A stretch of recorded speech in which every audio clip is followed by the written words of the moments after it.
And what if Sara Duterte wins? Because that's what pundits are also saying. At this point, mukhang if elections were held She's now, the woman to beat. what about a Sara Duterte presidency? Because some sectors are also saying change must happen, government must correct itself, but we should make sure that there should be no more Duterte in government. Oh, so ikaw, anong basa mo naman? Sino ba yan nagsasabi na no more Duterte? Maraming ganon. sa mga protest ganito gusto Meron lang- may DDS. Gusto din may naman- church. At saka syempre yung left, di ba? Gusto din naman lang kasi sila mong presidente. Di ba ito padamihan ng boto? Oh, galit kayo kay Sara Duterte kasi hindi nyo talaga kaya. Kahit anong gawin nyo, anong ginawa ngayon ng mga congressman. Pinasa ang budget niya without any question. Courtesy na daw. Hina mo kung ano kayo ka. Mga balimbing kayo. Wala pa nga 2027 lalaro na kayo kasi baka sakaling magpresidente yari kayo. That's how you read it? Yeah. Na pumapwesto na Parang nakita na nila na nawala na ng poder. Parliamentary courtesy. Bull. Yung impeachment nyo. Yung mga quadcom nyo dyan, mga tawag ng tao, tuwadcom. Talagang ayaw ng Sara Duterte presidency. Sinong marami? Marami niyan. Ang dami nagsasabi, syempre, yung mga kaalaban. pero kaya nga, pero yung kung- mga pro-impeachment, di Ikaw ba? na rin nagsabi, pag eleksyonin natin ngayon, panalo si Sara.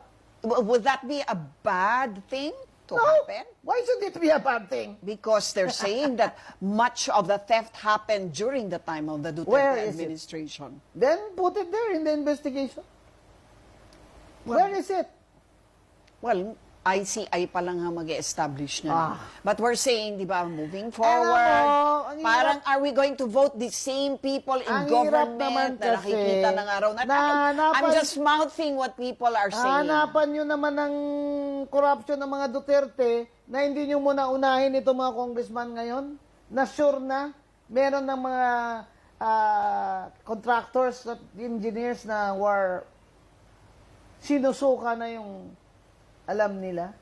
May witness kayo dyan against Bulong Duterte, why not? Ilagay nyo dyan sa investigation commission nyo. No one should be spared. Di ba? Pero yung Pulong got 51 billion. How much did Romualdez get? Right? Nung time ni Duterte, kahit anong sabihin nyo kay Duterte, JK, mamatay tao, ganyan, nagmumura, pero takot sila kay Duterte magnakaw ng hayag-hayagan kasi mumurahin sila ni Digong. Takot sila. Term. And I hope VP Sara is listening because this is a serious, extraordinary stage in Philippine politics. The people are sukang-suka na sa corruption.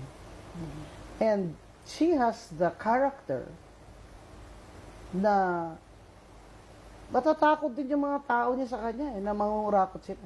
Parang si Digong. Yung confidential fund na yun, set up yun.